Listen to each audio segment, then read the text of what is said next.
And what happens when you get on this path is that you think that you're sort of in charge of your life, you know, and you think that you're doing it. I remember reading Carl Jung's great line, and he said that at the same moment you are the protagonist in your own life and you're making choices, there's also a paradox. He said at that very same moment you are also the spear carrier or the extra in a much larger drama.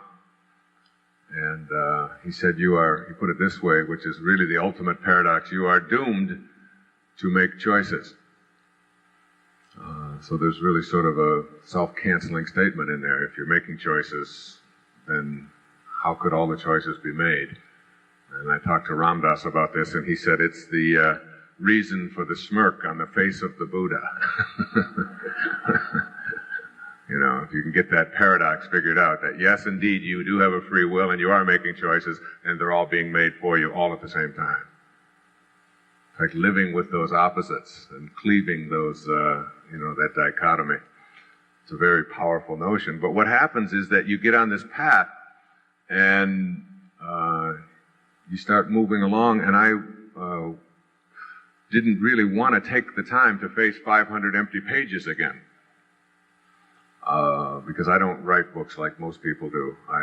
They all come right out of inside of here. I don't go to the library and spend a lot of time looking up what other people have said about it, and then putting it in different words.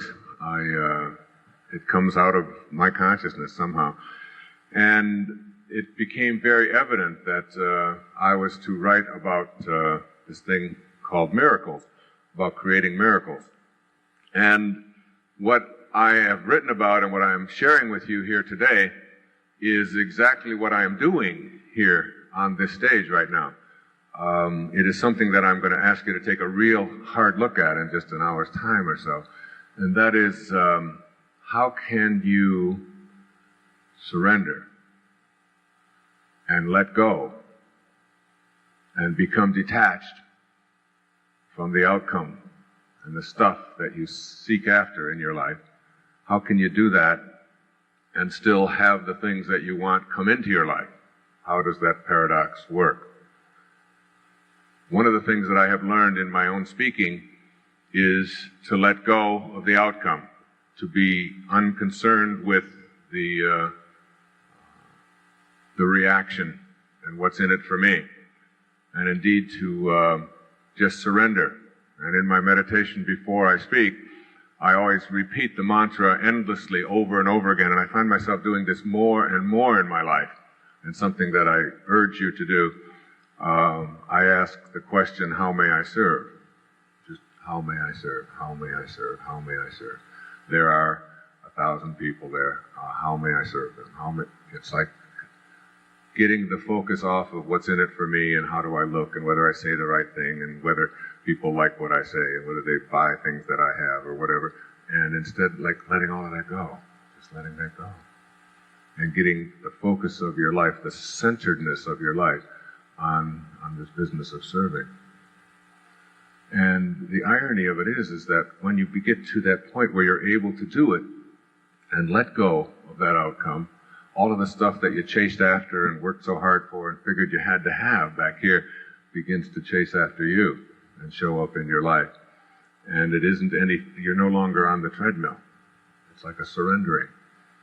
And so that's what I do when I come on stage. And it's almost as if God says to me, it's like, as long as you stay on purpose, you'll never stumble. And you'll know what to say.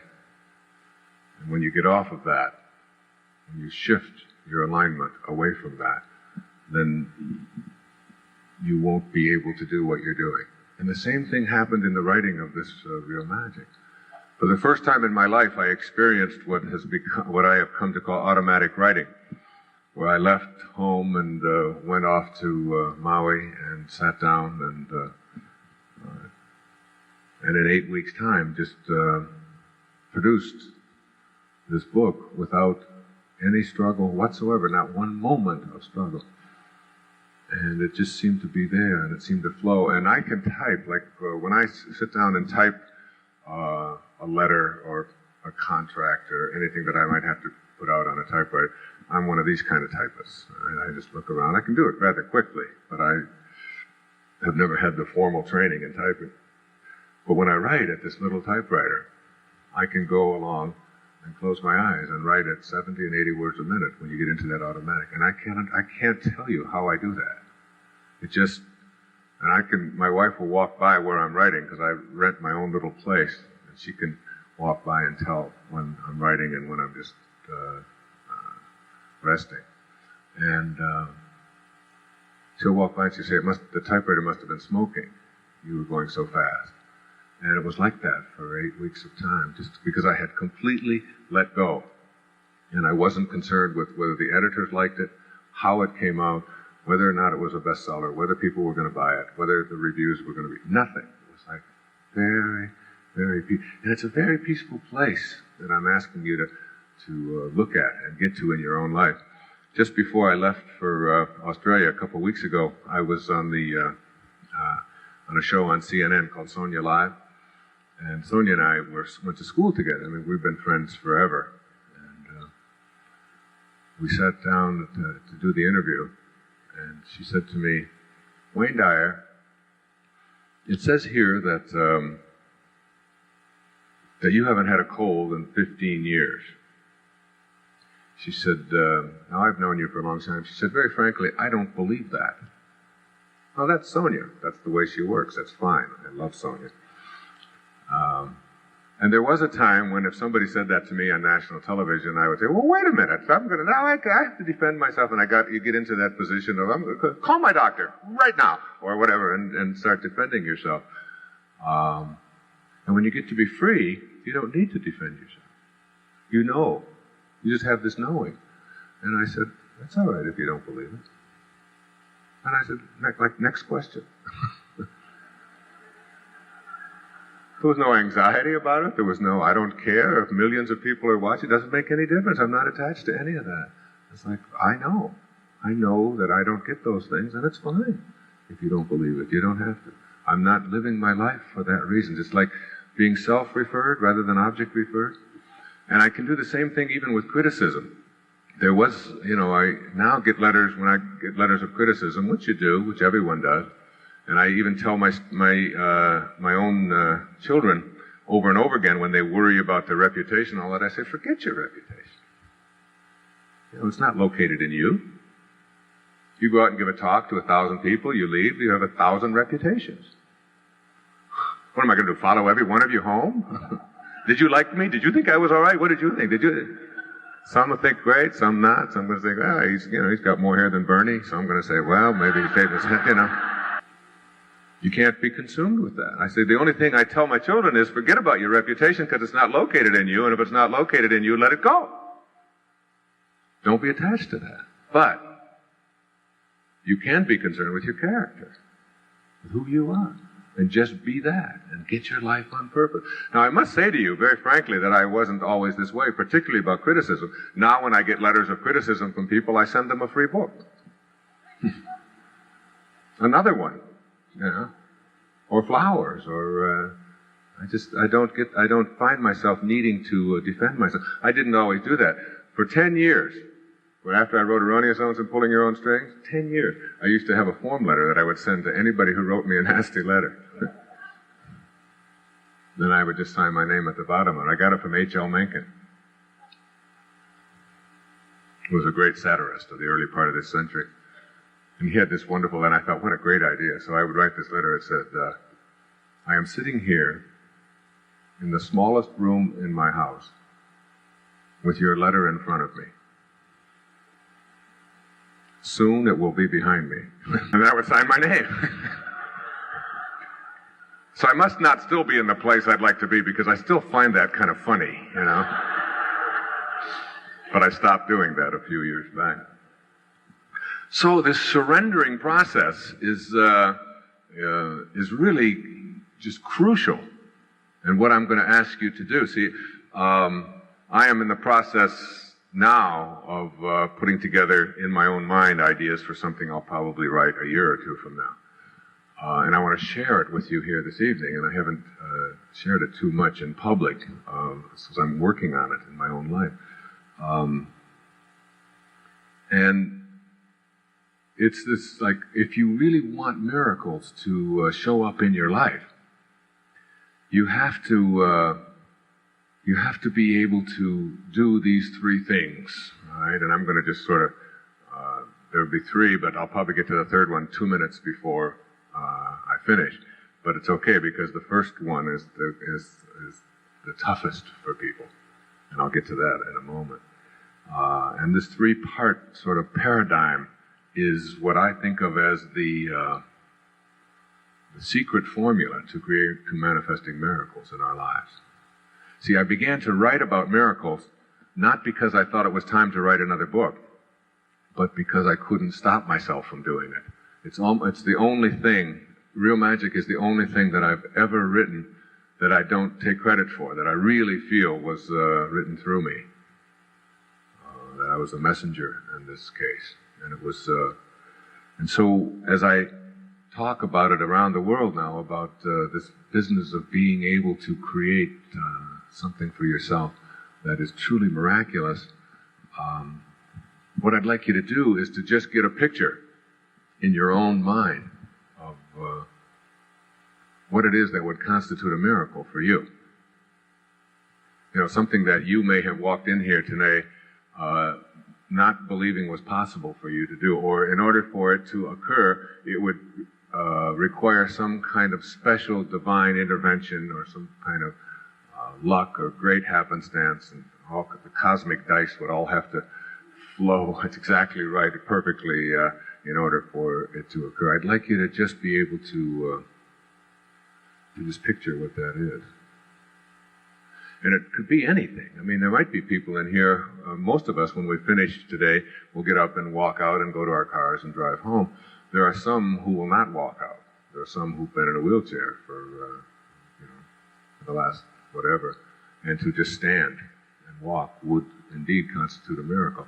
So your miracle may not be somebody else's. For some, it may be an enormous healing to be able to rid ourselves of something that we have believed was not possible. Certainly, after hearing Bernie Siegel, you would begin to doubt whether or not there was anything that was impossible in the way of healing.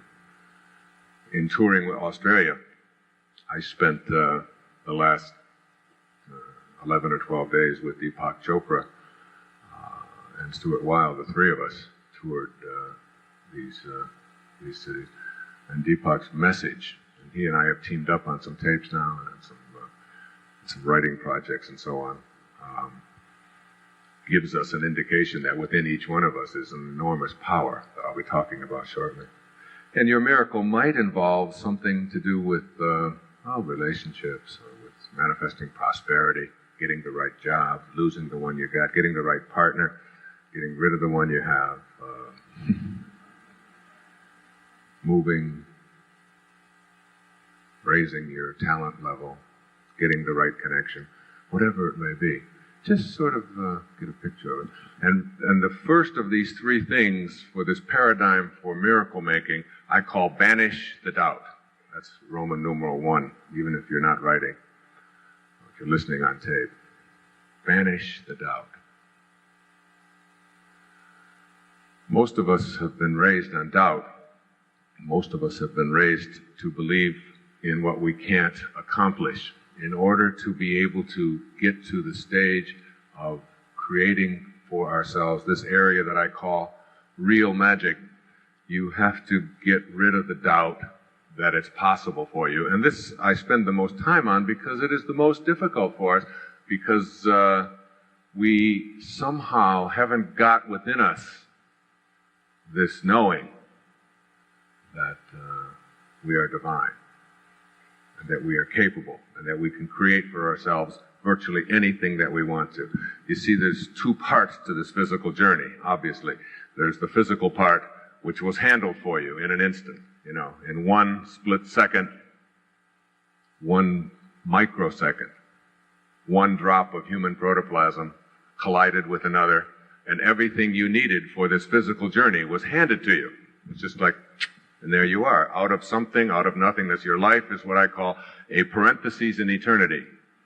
It opens parentheses at the instant of your conception, and it closes parentheses at your death. And it's surrounded by eternity. And when your life opened parentheses, everything that you needed in that tiny little microsecond was handled for you. And then there's the part of you that has been watching this whole journey. There's the I. I heard someone saying at an airport the other day that someone bumped up to them and he said, "Watch out, that's my arm here bumping." And I stopped to think about that, and I wondered, now, whose arm is that really? I mean, if you say, "This is my body," whose body is it? I mean, are you your body, or are you the owner of this body? Or are you the observer of this body? There's this I. It's like I have the sentence, "I was saying to myself." Well, there's two people in that sentence. There's the I, who is saying, and then there's the physical, who is the self. So I am speaking here today in terms of creating miracles about the I, the owner, the observer, that invisibleness that is inside this physical package, this ghost in the machine, that you can never escape. You see, when the moment before you die, you close parentheses, if they were to just like come in and bring in a big scale, like this cosmic scale, put everybody on it just before they then weigh you, and then an instant after you die, then they weigh you again.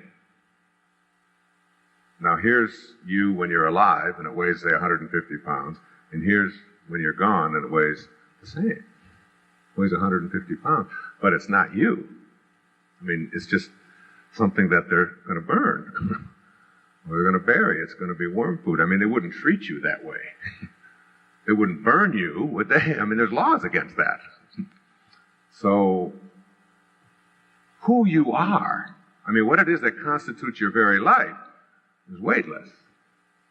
You can't weigh it. You can't see it. You can't touch it. You can't get a hold of it. Like you can go in and do an autopsy on anyone, and you can find the command center inside of you that says, "I think I'll wiggle my finger."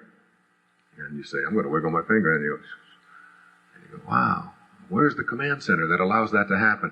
And you cut open the brain, and you look in the nervous system, and you find the cortex, and you find the cerebellum, and you look for the synapses and the neurons and the connectors, and you say, "This is it." And the scientists are pretty sure about this. This is it. This is the command center that says where this is all allowed to take place, where you do all of your thinking. But there's no autopsy on this planet that can ever reveal the commander in the command center who says, "I think I'm going to wiggle my finger," or "This is my arm," or "This is my life," or "I think I'd like to have a miracle." That part of you, which is the part of you that creates your entire life, is the part where the doubt is. And banishing the doubt really means coming to a full and complete awareness that you are not a human being having a spiritual experience, but indeed that it's the other way around. That every single one of us are spiritual beings having a human experience.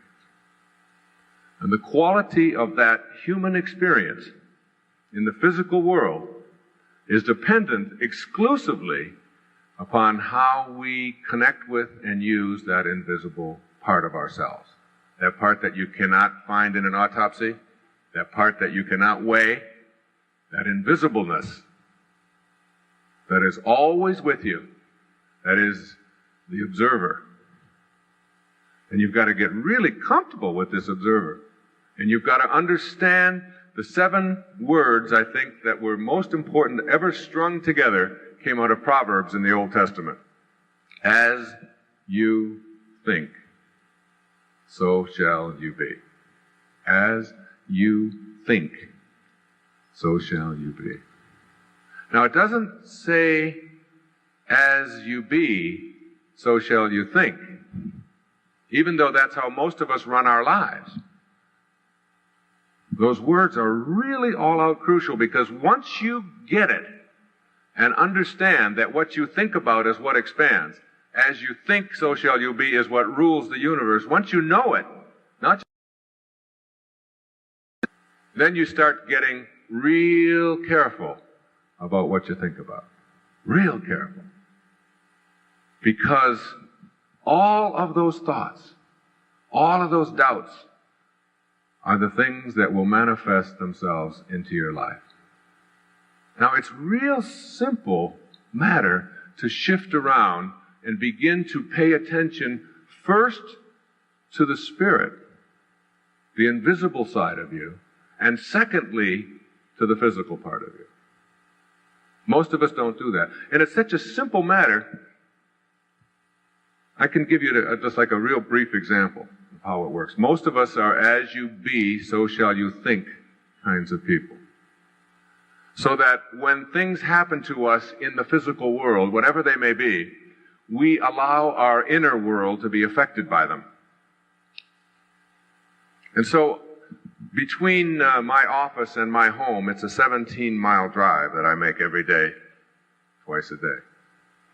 Now, there was a time when I would get in my car, when I was an as you be, so shall you think kind of person, when I didn't understand the simple words that James Allen wrote in the last century when he said, circumstances do not make a man, they reveal him. The circumstances of our life reveal the kinds of choices that we've been making. And I used to get in my car and drive to my home, and depending upon how the traffic went, or whether there was construction, or whether there were delays, or whether there were difficulties, or struggles, or problems, I would then allow my mood at home to be determined by that. And then I learned how to shift that. And how to first begin to visualize in my mind what it is that I wanted this trip to be like for myself. And I do this every day now before I get in the car. I get a picture of how it's going to be in the next half an hour.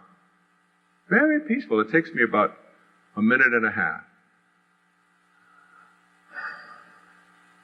2 or 3 deep breaths. This is going to be a peaceful, wonderful trip home. I'm not going through any yellow lights.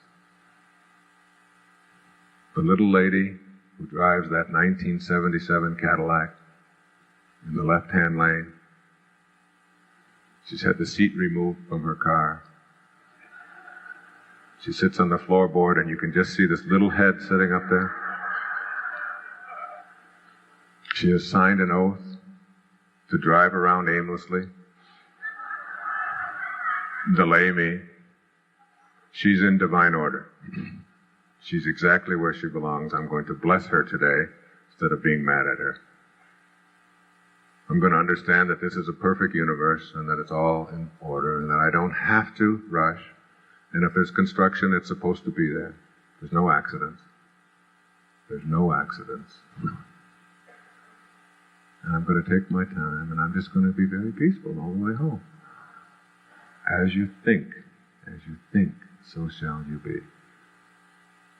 And then I get in the car, and there she is, sure enough, about 2 miles from the house, and I waved, and I thank you for being here.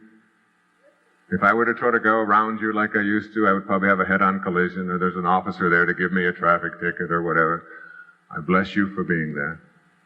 And I get home, and I don't go through any lights, any yellow light. Don't rush, don't change lanes. Very peaceful. And I get home at the same time every day. Same time as I used to, only I'm now allowing myself to understand a very simple premise. I learned it from a good friend of mine. His name's Edgar Mitchell. Edgar is a man who was the Apollo 14 commander in 1971. He's a neighbor of ours, and we have dinner a couple times a month. My wife, Marcy, and Edgar's wife, Sheila, are very close friends, and we spend a lot of time with him. And I was talking to Edgar one time about what was it like to be on the moon.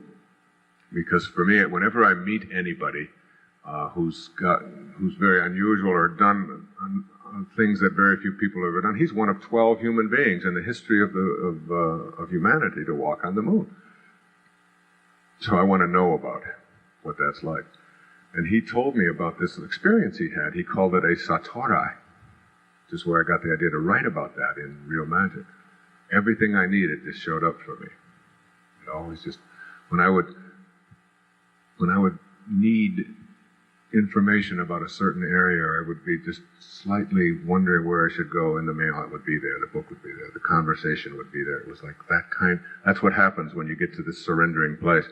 And he told me about being, this is a guy who's got a PhD from MIT in nuclear physics. That's as left-brained as it gets, okay? And he said he was walking on the moon, and he looked to his left, and he could see an infinity of heavenly bodies hurling through space at thousands of miles per hour. And he looked to his right, and he could see this blue quarter, which is what the Earth looks like from the surface of the moon. This blue quarter. And he said he realized that on this blue quarter was all of the problems we've ever had in the history of the whole planet. Every single problem is on this little blue quarter. One little sort of dot in another infinity of them hurling through space.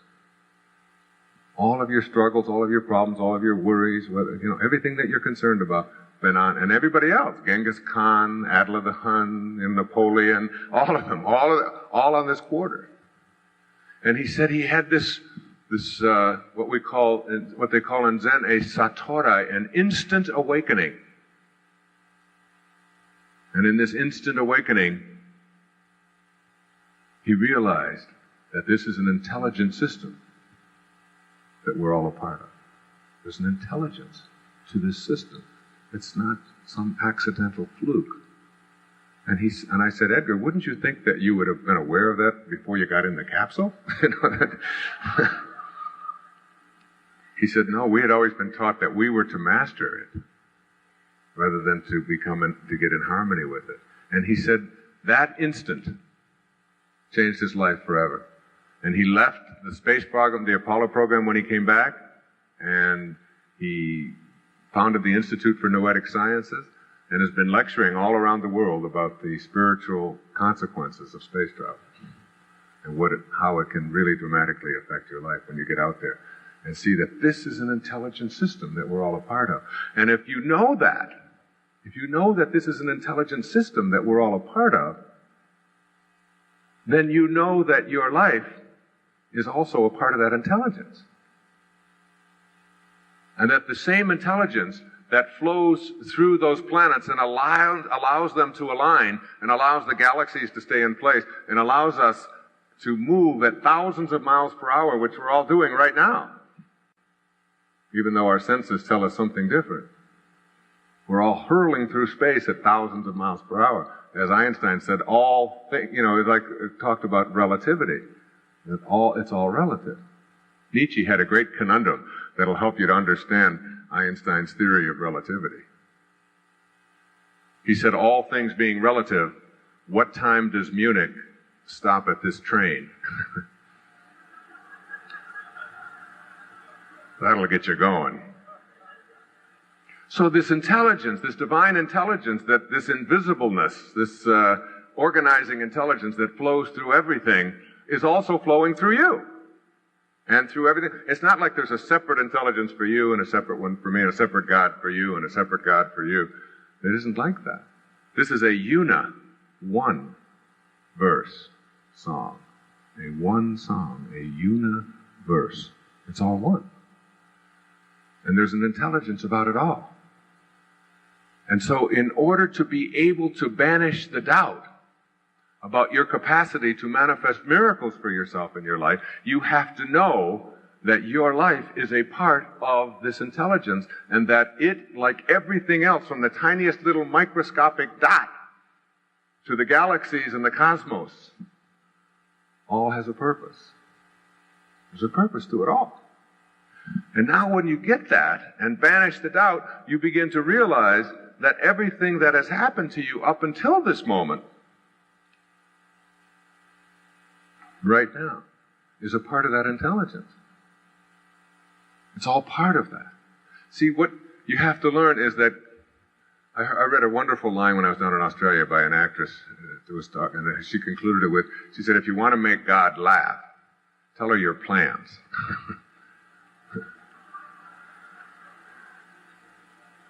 See, God's plan works, essentially, and yours doesn't. Basically. It's like becoming a spiritual being really means shifting away from your plans and allowing yourself into this divine perfection. And when you do that, one of the first things that you do is you let go of everything that ever happened to you up until now as being anything other than perfect. See, if your life has a heroic mission, and it's a part of this intelligence, and it showed up out of nothing. You see, a heart starts beating inside of a mother's womb 6 or 7 weeks after conception, and it's a total, complete mystery to everybody on the planet. We have no idea where that life was before, what it is, how it's going to become what it is. I hold my little boy's hand up. He's 5 years old now, and his hand is like, about a third the size of mine. And I look at his hand and I say, it's not like that hand is going to grow and become the size of mine. I mean, it isn't going to grow. He's going to need new bones in there.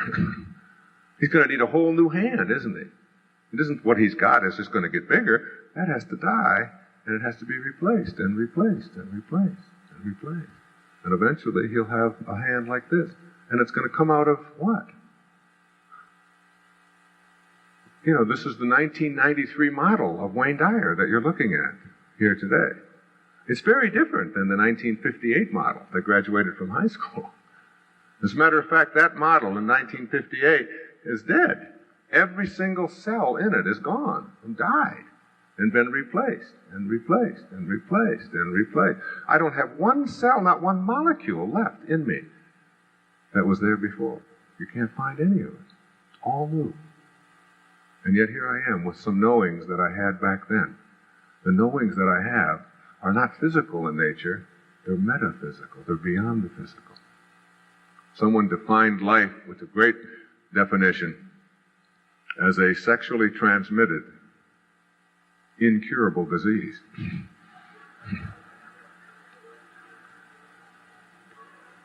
I mean, it just keeps dying and dying, and proof of life after death is that you're here today.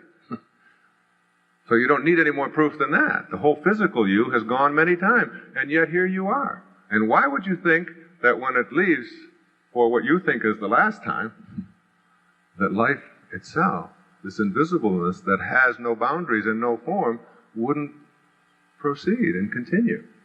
You can't kill that which has no boundaries, can you? Getting to this awareness that your life has a mission means that everything that has happened to it up until now was leading you to that mission. So that all of the people that you blame and all of the things that you think shouldn't have happened or wouldn't have happened or couldn't have happened, all of that is just a lot of nonsense. It all did. And even the abuse and the struggle and the tough times and the fact that your mother liked your sister better, even if you don't have a sister, she wanted one, she would have liked her better, blame her for that. You're a middle child, you're a youngest, you're the oldest. It's like you signed up for all of that. I mean, it's a nice way to look at it. Let's just get back of it and say, hey, I signed up for all of it. Even the abuse, even the tough things. I spent the first 10 years of my life in an orphanage. And in those 10 years, I was moved around to a lot of strange places. But I believe that for me, my purpose, obviously, is being actualized to this day. And it's about helping to teach people self-reliance and magic and miracles and a whole new way of looking at things. That's what my whole life is about. And you don't learn these things through instruction. You don't learn these things by somebody else telling them to you. You've got to learn them through the direct experience of it. It's almost as if God said, all right, here you are. You showed up, and you want to teach people about self-reliance? Get your little ass into an orphanage for 10 years. And learn how to do that. Learn how to rely on yourself. Become inner-directed. Become self-directed.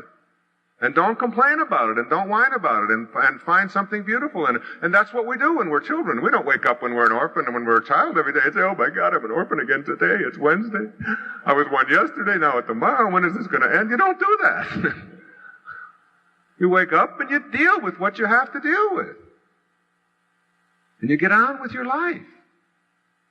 And now you can look back at your life, and most people look back at the experiences of their life and say to themselves, if only it would have been different. If only. And there is no if only in there. It was all in order. Life gives exams. Bernie and I and Joan had dinner together last night, and we were talking about the variables that we see in highly successful people. And we got to talking, and each one of us sort of told little stories about things about people we knew or about ourselves. And I said, finally, there's a thread that runs through all of this. There are people who go through life and have really tough experiences. Most of the time when you read about people who abuse their children, and you interview them, you find that, what? They were abused as children. I mean, it's something that you all know. You can shout it out. And then there are some who were abused as a child. And I was one, not viciously, but on some occasion. And while this is happening, you make an inner vow that this isn't going to be anything I'm going to partake in. And I would never do this to one of them. Like you learn from it, or you repeat it. The highest functioning people take all of the things that happen to, like I spent a big hunk of my life around alcoholics. My father was an alcoholic, and he finally left and abandoned it. My mother remarried 10 years later. Life gives exams. If you don't get it, she remarried my father in a different body. Another man who was abusive and abandoned and who was an alcoholic. Another man who was abusive and abandoned and who was an alcoholic. So I spent a lot of my younger years around that. And for me, it was easy. I saw what booze did to people and made the choice not to have that as a part of my life. Whereas my brother, who was with me through all of this, made the choice for many, many, many years to be an alcoholic. Like, you take the things that come along, and when you get to that spiritual place in your life, you begin to see that these things all have great lessons in them. And instead of saying to yourself, why is this happening to me? Isn't this awful? Poor me. You begin to say, what do I have to learn from this? Because you have banished the doubt that this is some sort of freak accident that you're in, and you begin to see that this is an intelligent system that you're all a part of. And understanding how to banish the doubt really starts with knowing the difference between that which you believe and that which you know. You see, all of the things that you believe, all of your beliefs, are handed to you throughout your life. They come from outside of you. So when you are born, and then you go to get into a family, and in that family, then you go to school, and you go through religious experiences, and you have all of your friends and so on, and you're constantly being given a whole set of beliefs. And you can see the real trauma of that on the planet today in Yugoslavia, Herzegovina, and Bosnia, where young people are taught who they're supposed to hate from things that happened hundreds of years before. And the hatred is so bitter with people who've never even seen each other. They have this, and you can see it in the Middle East, and you can see it virtually in all the places where there's these enormous conflicts. It's called prejudice, prejudging. So, in order to understand how to get past this, you have to understand there are some things that you believe, and there are some things that you know. Now, your knowings are different from your beliefs in that your beliefs are handed to you. Your knowings all come from within. Everything that you know because you got it yourself. No one handed it to you. Like, I watched the Winter Olympic trials a while back. And when I was a young boy, I was going to become a professional ice hockey player. And I used to go skating every single day. And then I let go of that when I was 18. Went into the service and spent some years overseas and all of that, and came out and went through all of the things of my life. And I get to now where I'm 52 years old, and I'm watching the Winter Olympics with all of my children. And my children help me with humility. I asked my 15-year-old daughter if she wanted to come and hear me speak. I said, I can get you tickets. There's thousands of people. They've actually paid to come and hear me speak. Would you like to come? She says, why? So we're watching these, and I get this all the time, all right? So we're watching the trials, and I say to my kids, we're all sitting there, and I say, I can do that. You see that Christy Yamaguchi over there? I can do those things. You can't do that, Dad. Come on. I said, yeah, I can do that. I used to be a great skater. I can swirl, and I can skate, and I can go backwards, and I can do figure eights and axles. I can do all of that stuff. I used to do all of that. Come on, Dad, you can't do that. I said, yeah, I can. I really can. So we have occasion to go to up into Massachusetts, and I'm putting on my ice skates after 34 years. Haven't been on skates in 34 years.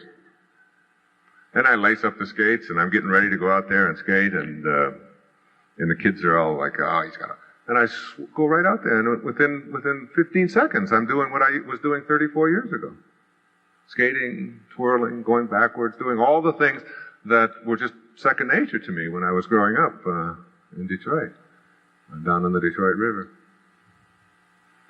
And the interesting thing is that the body that knew how to do that in 1958 is dead. There's not one cell left in it. Yet the knowing is still there. I don't have the same brain. I have different cells. I don't have the same femurs. I don't have the same ankles. It's all different. Replaced. And yet the knowing is still there. You see, a knowing is metaphysical in nature. Somehow, beyond the physical, transferred to the physical through some process that we can't even begin to comprehend. The knowings that you have in your life, like I know I can swim, I know I can dance, I know I can make love, I know I can walk, I know I can do all of these things that I have a knowing about, all came from within you, and all of the things that you believe in were handed to you. So consequently, your knowings will never let you down in times of crisis, and your beliefs will almost always let you down in times of crisis. Those things that you believe in are handed to you, and those things that are handed to you come with doubt, because someone else is giving it to you. This is what you're supposed to believe, this is what you're supposed to do, this is how you do it. Yeah, that's great, and you're going, but then there's a doubt attached to it. But that which you know isn't. Now, unfortunately, most of the things that we know as individuals also are in the area of what we know we can't do. We know what is impossible, what can't be done. So if I were to ask you, can you be in more than one place at the same time? Can your body be here, and can it be someplace else at the same time? You said, no, you can't do that. And if I said, well, could you transport yourself from here to, say, Montana or Spain just through the power of your mind? You'd say, no, you can't do things like that. If I said, well, can you enter someone else's dream? Go into dream consciousness from the waking, go into someone else's dream and become a character in their dream voluntarily. You say, no. Can you fly? If you come across a tree, can you jump over it? Can you levitate? There's a lot of things, and those are just some of the extremes. But I want to remind you of what one of our spiritual masters said to us through St. Paul. Even the least among you can do all that I have done, and even greater things. Even the least among you can do all that I have done, and even greater things. Just let that into your consciousness. Because now we're talking about someone who is changing shapes and raising the dead and feeding the hungry through the gift of manifestation of fish and loaves. Changing water into wine. The ability to be able to create a miracle mindset for yourself is not available to you if doubt is in your consciousness, because what you think about is what expands. And if you have doubt, you will act on the doubt. You can't act on anything else. What you think about is what expands. The ancestor to every action is a thought. So if your thoughts are that this is not possible, that's what you will act on. Deepak talks on these tapes that we put out about living beyond miracles about this placebo effect. And the interesting thing about the placebo effect is that if you give an individual a pill that is made out of sugar, and you say to them, this pill is the latest cancer-curing drug, take it, that your body will begin to manufacture the anti-cancer agents from that pill. And if you take the very same pill and give it to someone else and say, this pill is the greatest ulcer-relieving pill that's ever been relieved, and you really know that that's to be true, you will start developing anti-ulcer with the same pill. And if you say that this is for the elimination of headaches, there's never been a greater headache remedy, and you know it to be true, your body will start to manufacture something different. Different enzymes being created through the intention of no doubt. So that the physical world that you are in is capable of being shifted and manifested on the basis of a new awareness. As you think, so shall you be. Your thoughts will create an entirely new reality for you, once you have learned to banish the doubt. Beliefs come from outside of you. Beliefs always let you down, and beliefs are intellectual acts. Knowings come from within. They will never let you down, and they are metaphysical, cellular acts. You can have knowings in the physical domain, and you can have them in the metaphysical domain. Knowings, without doubt, about your spirituality and your ability to manifest what you want for yourself in your life. See, remember that even if you're sitting here with doubt this afternoon, there is still a doubter that you can never see. So the evidence that there's still an invisibleness there is here in the doubter. Not the doubt, but the person doing the doubting. That invisibleness. And that is what you have to learn to come in contact with. When I was writing the opening for Real Magic, I looked for a display quote. And the display quote that I picked for this particular book was written by a scurvy elephant poet named Samuel Taylor Coleridge. For those of you who don't know what a scurvy elephant is, when I was in the 3rd grade, I came home and asked Mrs. Scarf, what's a scurvy elephant? She was the lady who ran the orphanage. She was a saint. And she said, I don't know, I've never heard such a thing. And she said, why? And I said, well, I heard the 3rd grade teacher telling the principal that Wayne Dyer was in her classroom and that he was a scurvy elephant. She said, yeah, I don't know. And she got on the phone and she called the principal, and the principal said, no, that's Wayne. He mixes everything up. She didn't say that he was a scurvy elephant in her classroom. She said that he was a disturbing element in her classroom. So I always pay homage to the scurvy elephants of the world, because I've learned that there is probably a karmic debt that we all pay.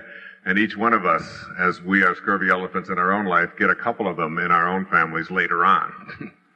That's the one that you can do nothing with.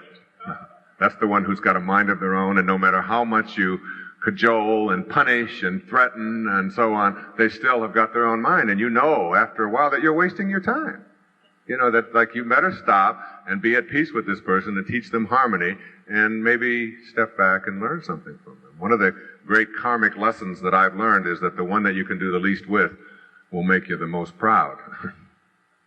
You know, if you can survive them. So if there is a karma to all of this, I think I must have been an axe murderer in a previous life, because I've got 8 of them just like that, all right? All of whom have their own mind, and all that do have their own mind, whom I adore, and stand back and never try to take it away from them. Because we also learned in our studies when I was writing What Do You Really Want for Your Children about how to apply these principles to the raising of children, we discovered that the ones that are raised on blind obedience and are taught to do exactly what they're told and never question anything are the ones who have the highest degree of prejudice as they grow up in their life. And why not? They're taught to prejudge. You're supposed to think this way. You're a Bosnian, you're supposed to hate a Serb. You're a Muslim, you're supposed to hate a Jew. You're a Hindi, you're supposed to hate a Sikh. And then you raise them to not think for themselves, to get into this no-think mentality. And so I honor my scurvy elephants. And there was one named Samuel Taylor Coleridge who took on kings and queens and so on up in the eastern part of the United States 100 or so years ago. And this is one of his great poems.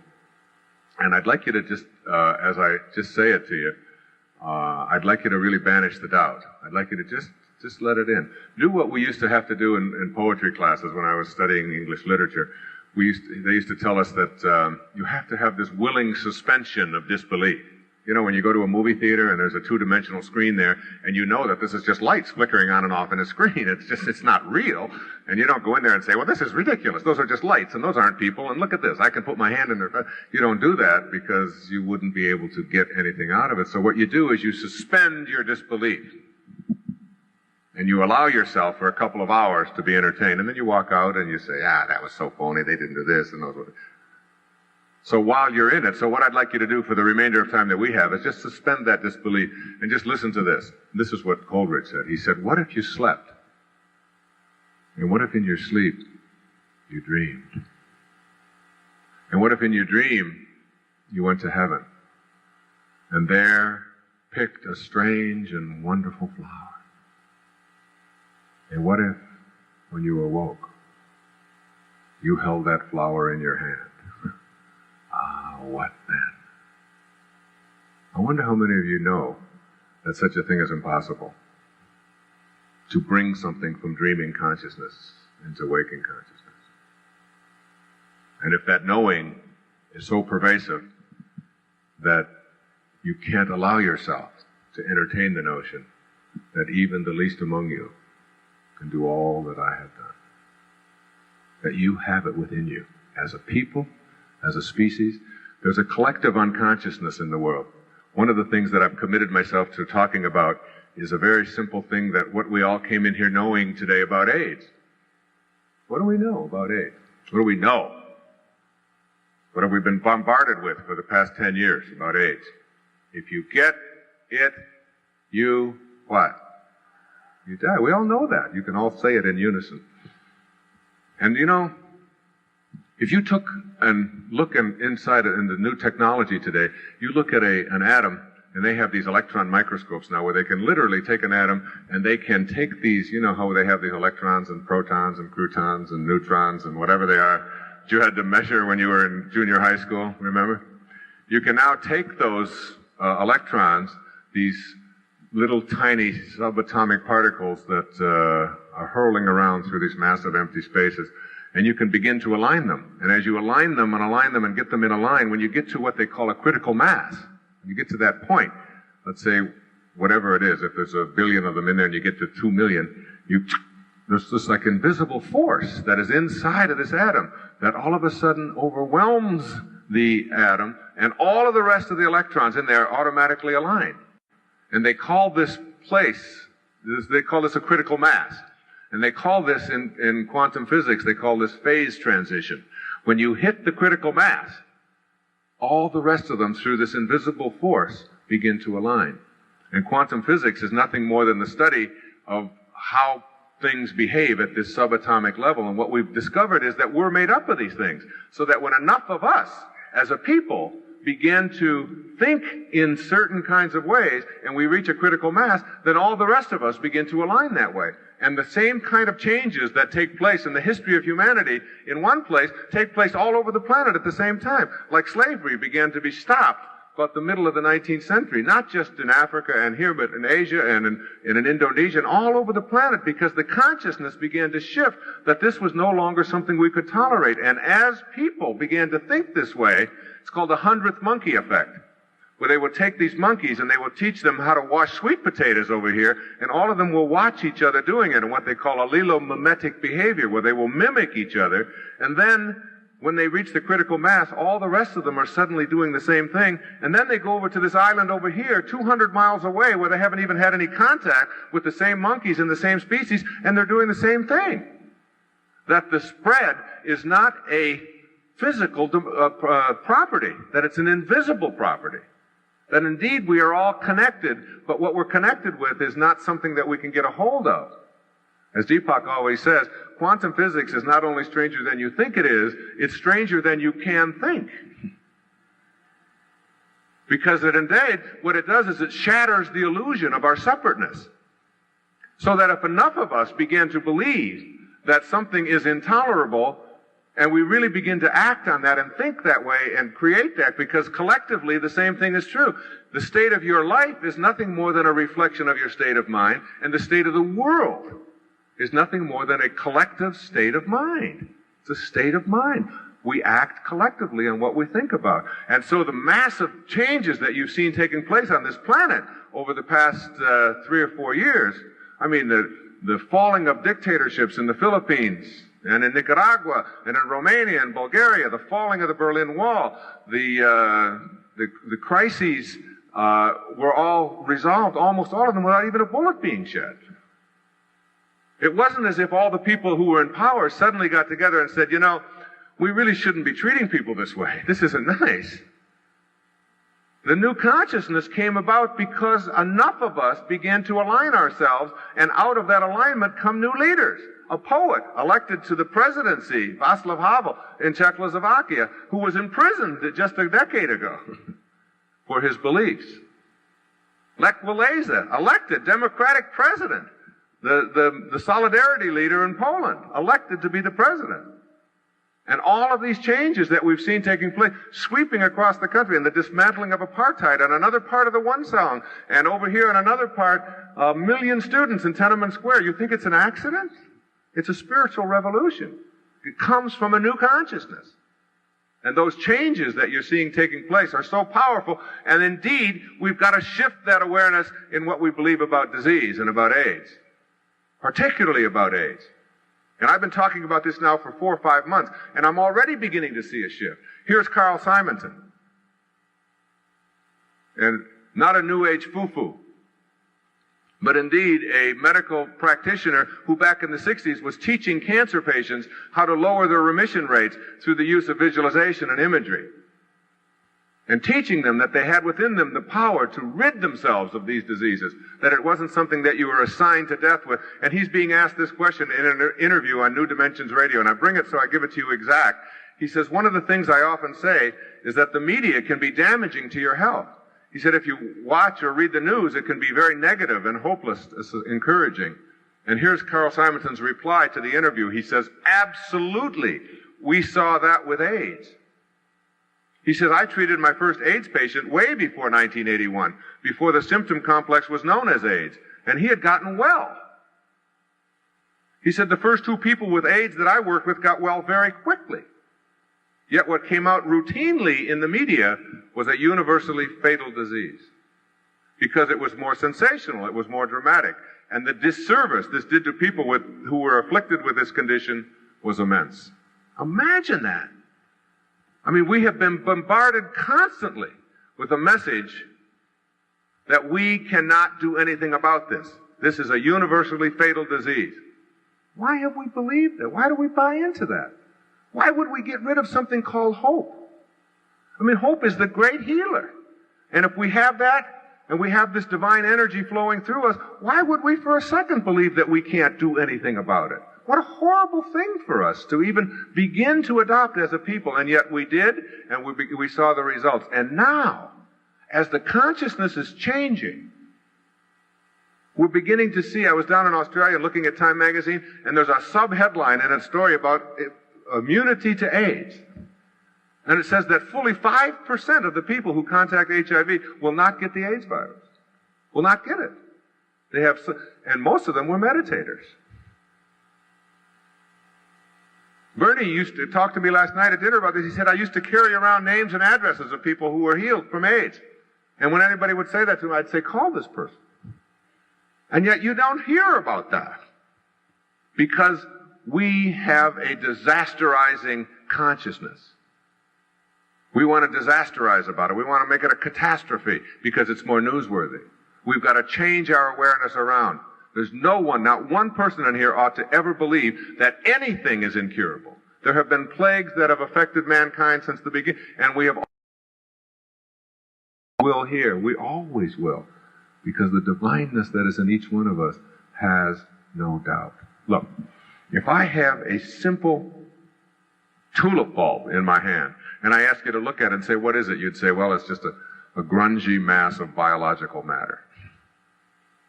I say, but look at it more closely. And if it gets nurtured in a certain way, that is, it's watered and put in the ground, it will become a tulip bulb. Why? Because it has built into it a future pull. A future pull that you can't see or dissect or find in any lab. It has a future pull, a picture that is part of its DNA, part of its genetic inheritance. If you take a liver cell from your liver and look at it and dissect it, and it has a future pull, it will always be a liver cell. It will never be anything else. In order for you to be able to manifest magic, real magic in your life, miracles, you must first be able to conceive of it. You must be able to conceive of it, and that means no doubt. And the doubt comes by shifting to a knowing rather than a belief. All of this stuff, Deepak and I are talking now about taking a group, making a movie, and taking in this movie a group of babies that say 100 of them. And as they are born, we remove them from the environment that they're in, orphans and so on, children who are to be abandoned, and we place them into a world where there is no doubt, where they get past the lie. You know, we're led to believe a lie, as William Blake said in his wonderful poem, Songs of Innocence. He said, to see the world in a grain of sand and a heaven in a wildflower, to hold eternity in the palm of your hand and infinity in an hour, we are led to believe a lie when we see with, not through the eye, which was born in a night to perish in a night, when the soul slept in beams of light. All of us are born in a night to perish in a night, in the physical world. But the soul, the spirit, resides and sleeps in formless beams of light. We are led to believe a lie, a huge lie. And the lie is that there are limitations in our life. Imagine these little children being raised in a world where doubt and impossible and can't do are never exposed to that. Anything that they can conceive of in their mind, they're able to practice. They go to fire putting out school, 101. And in fire putting out school, here's a fire over here, and you sit here, and you work on it with your mind. And you put that fire out. You know what my kids and I do after dinner? Many times after dinner in the evenings, a couple times a week, we go out and we put blankets on the grass. And in the blankets on the grass, we look up at the sky.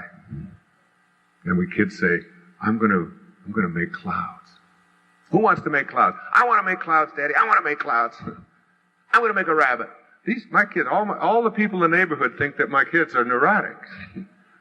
Those Dyer kids think they can make clouds. Why not? The same intelligence that flows through them flows through the clouds. Why not shatter the illusion of your separateness and believe that? Imagine a whole curriculum, a whole world in which you were raised to know that there was no doubt. And you can transcend that doubt. And when you do, you begin to see that miracles, synchronicity become very much a part of your life. The second of those three things, as I said, when I get to the end, I sort of rush through the last couple, is that you have to learn how to shut down the inner dialogue. Banish the doubt, Shut down the inner dialogue. And what is the inner dialogue? The constant repetition in your mind of that chatter that goes on endlessly. It is nothing more than your inventory of beliefs, all of which have doubt attached to them, and all of the things that you're offended by, and all of the judgments that you have. You have to shut it down. If you want to know God, as Melville said, the one and only voice of God is silence. You have got to know that deep within you, your mind is like a pond, like dropping a pebble into a pond. And you drop the pebble in, and at the surface are all the disturbances. And in your mind, that's the chatter. That's the endless repetition of the beliefs and the things that offend you and your judgments. Endlessly repeating, over and over and over again. You get to a place where you get peaceful. Call it meditation, call it prayer, it doesn't matter. Make it a regular part of your life. Blaise Pascal, the great French philosopher, once said that all of man's troubles stem from his inability to sit quietly in a room alone. Most of us can't do that. We're so hung up on chatter and our inventory and our beliefs. The pebble drops in its layers, and it drops past chatter to analysis. A-N-A-L. Anal analysis, all right? All that anal retentive stuff. Constant picking apart, the intellectual violence of tearing everything apart. It drops to synthesis. Instead of looking at it, I can do this when I'm troubled by something. I can see the pebble in my meditation just dropping. Chatter, no. Why did she do that? Why would she say that? Why would she do that? Look at that. And I would be thinking about, why would my wife do this? Why would one of my kids do that? And then I could just feel the pebble dropping, and I get to a place called synthesis, where instead of seeing how things are pulled apart, you see how they're held together. And now I see that, my wife and I are one, and my children are one, and we're all one, and this is one family. And it's like all of the analysis and the chatter is gone. And then you get to a point where the pebble drops a little further, and as the pebble drops, you begin to quiet your mind. And now there's no analysis or synthesis. It's like quiet. And ultimately, the pebble drops in a place called the unified field, where you empty your mind. And in the unified field, St. Mark put it this way, to he that knoweth all things are possible. Now what does that leave out? Nothing. In the unified field, it's called a unified field of all possibilities. You're always in the right place at the right time. In this peaceful place within you, God will show up. And you will know that you're not alone. You will know that if prayer is called, if what you do when you talk to God is called prayer, you will know that your intuition is God talking to you. You will see and experience and know. And as you do, you'll start observing in your life things that I call synchronicity, where you'll see that a thought that you have about someone or something will begin to be manifested. It will happen for you over and over again. It happened to me this afternoon when I was running down to Venice Beach and back, a place where they're filled with scurvy elephants. And I was thinking about a man named Greg Anderson who wrote a book called The Cancer Conqueror, which I have endorsed and which I believe in, and which I have purchased by the caseload and given to people who have cancer. And I was thinking about him, and I know that he had just been on, he's got a new book out, and he had asked for an endorsement, and I had given it. He was talking about some of the things I had said on Good Morning America. I was thinking about all of this, and I stopped. There was a little man dancing over there on Venice Beach who looked like it was a thalidomide baby.